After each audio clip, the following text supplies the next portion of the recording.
papala sa kanila at kayo po ba ay nakikiisa sa kanilang adhikain sa pagtatatag ng pamilya?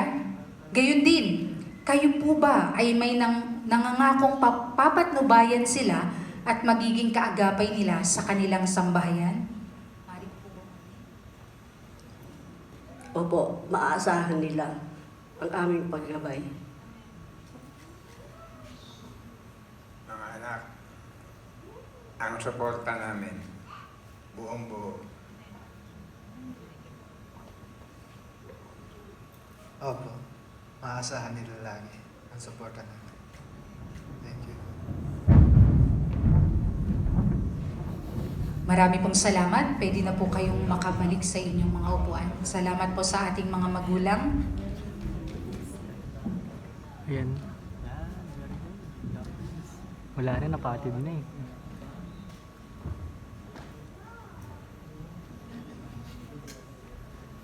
Maaari bang makausap na natin ang dalawang ito, no? At simulan ng seremonya ng ating kasal.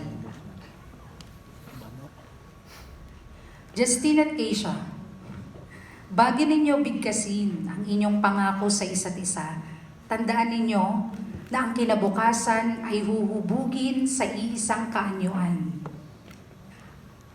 At ang kaligayahan, gayon din ang kalungkutan ay hindi mapaghihiwalay at sadyang magiging bahagi ng buhay mag-asawa. Ang mga katagang mahal kita na matamis na sambitin, ngayon ay magiging ganap na pagtatalaga at seryosong pananagutan ninyo sa isa't isa. Maaari ko bang tanungin si Justine?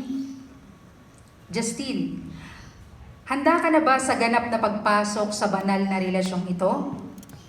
Patuloy na tatanggapin ang responsibilidad ng pagiging asawa na magiging mapagmahal, matapat at mapagkalingang asawa ni Keisha sa tagumpay man o kabiguan, sa kaligayahan o kalungkutan, sa kalusugan o karamdaman.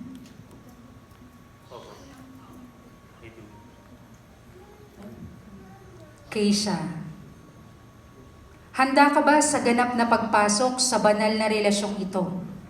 Tanggapin ang responsibilidad ng pagiging asawa na maging mapagmahal at mapagkalingang asawa ni Justine sa tagumpay man o kabiguan, kaligayahan o kalungkutan, kalusugan o karamdaman. Sa pamamagitan ng inyong mga kasagutang ito ay pinatutunayan ninyo ang inyong malinis at matapat na hangarin sa isa't isa na maging mag-asawa at maibiging katuwang ng isa't isa. Iniimbitahan ko kayong tumayo dito sa harapan, sa aking harapan.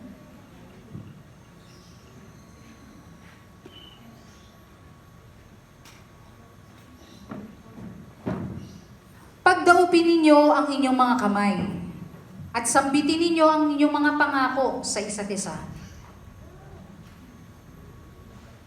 Unahin na natin si Justine.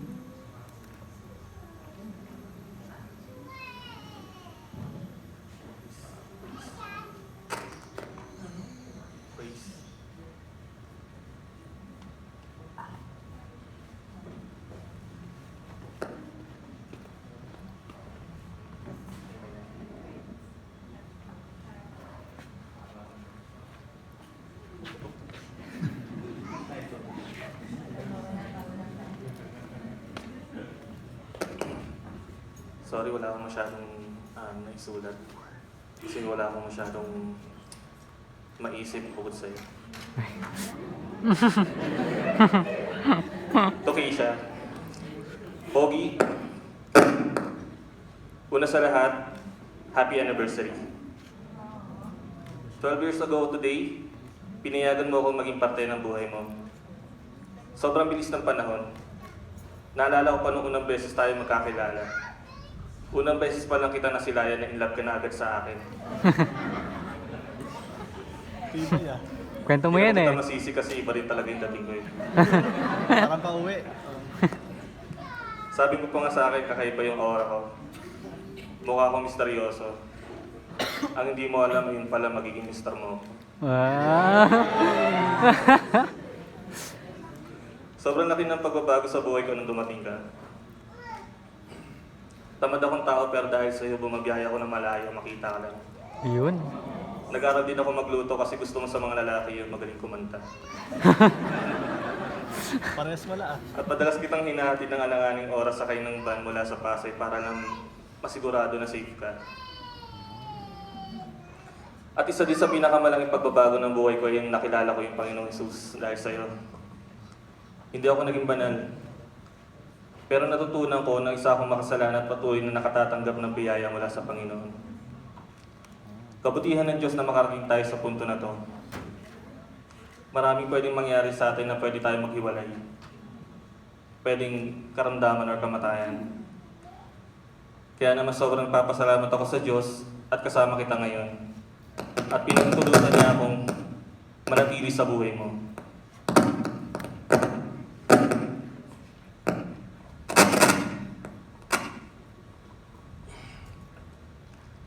Kaya naman, hinihingi ko sa lahat ang kamay mo at maging asawa ko. Tutuparin natin yung pangarap mo na bumuo ng masaya at buong pamilya. Nagpapasalamat din ako sa iyo sa pagmamahal mo sa akin ng sobra. Nung panahon nawawala ako at hinuhusga ng lahat, ikaw ang unang nagpatawad sa akin. Nagkaroon ako ng glimpse ng tinatawag na grace dahil sa iyo. Nasa iyo lahat ng dahilan para iwan ako pero mas pinaramdam mo lang na mahal mo ako. Kaya naman, ito ang pangako sa iyo sa harap ng maraming tao at ng Panginoon.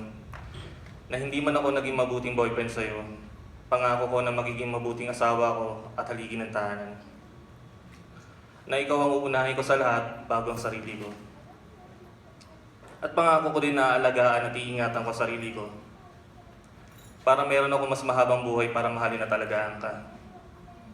Pangako ko na hindi ako magiging pabigat at alagayin sa iyo.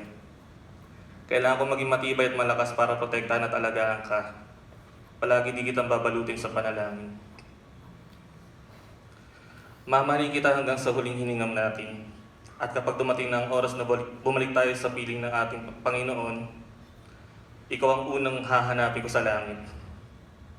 Hindi ako papayag na magkapatid lang tayo sa langit.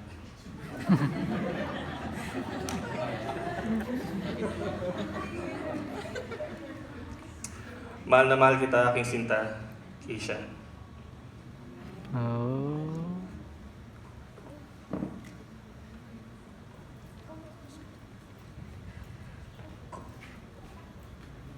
Mahal, today on our wedding day, as we celebrate Ayun, in almost English. 12 years of love, I cannot help but look back at where everything started.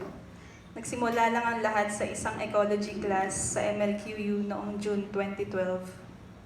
We became classmates in one minor subject even though you were 3 years ahead of me. I still remember seeing you for the first time. There was something about you that immediately caught my attention. Little Architect? did I know that the one who patiently taught me about architecture after ecology class would one day become the man I would stand beside at the altar. For almost 2 years, you pursued me with a love that was patient, intentional, and sincere. Sa sobrang persistent at ma-effort sa panliligaw, hinahatid mo pa ako from school sa Quiapo to Cavite, then uuwi ka pa sa Taguig. Through late conversations, architecture projects, guitar jammings, dreams about the future, and countless memories, you became my best friend, my comfort, my home, and the greatest blessing God has given me. Looking back, I remember praying to God, telling Him, kung sino man yung idodrawing ako, siya yung magiging asawa ko in the future. But then, you made a portrait of me, not just one, but two. What I admire most about you is the way you love. I love how generous, caring, and responsible you are. You are thoughtful in the smallest details. You are supportive of my dreams. At nakita ko din kung paano mo mahalin ang pamilya mo. You never fail to make me feel valued and loved. Your kindness and humility are some of the reasons why I continue to fall in love with you every day. Hindi man naging easy ang journey natin. Dumaan man tayo sa mga panahon ng paghihiwalay, misunderstandings, at mga pagsubok na akala natin minsan ay hindi na natin malalampasan. But through every challenge, God continued to guide us back to each other. Through every separation, God was teaching us something. Every challenge taught us forgiveness. Every setback strengthened our faith. Every reunion reminded us that true love is not about never failing, but about choosing each other again and again. Looking back now, I realize that every challenge was preparing us for this moment. Today, I promise to keep God at the center of our marriage. I promise to always pray for you, to respect, honor, support, walk beside you through every season of life. I promise to treasure every memory we create, even the difficult ones, because they are part of our story. I promise to listen when you need someone to hear you, to encourage you when life feels heavy, and to comfort you during your lowest moments. At kung dumating man ng mga araw na mahirap, kapag pareho tayong pagod, frustrated, o nasasaktan, even during misunderstandings, pangako ko na hindi ko hahayaang manaig ang pride kaysa pagmamahal. Most of all, I promise to keep choosing you every day. Hindi lang sa masasayang araw, kundi lalo na sa mga araw na mahirap magmahal. Because through all the years, all the trials, all the prayers, God has shown us what unconditional love looks like. He allowed us to experience it through Him and through each other. He has shown us that true love is not about perfection. It is about choosing each other again and again, despite our flaws. As it says in 1 Corinthians chapter 13, verse 8, love never fails. Truly, God never fails. Mahal, thank you for loving me through every version of myself. Today, I choose you as my husband, my partner, and my best friend. And for the rest of my life, I will always choose you. I love you, Pogi. Mahal kong Justin.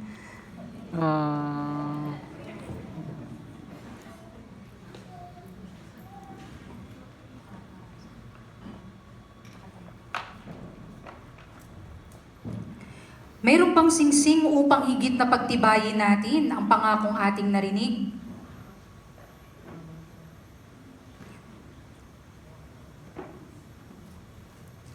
Noong pamanguna, ang singsing ay simbolo ng pakikipagtipan. Ang hugis ng bilog na ito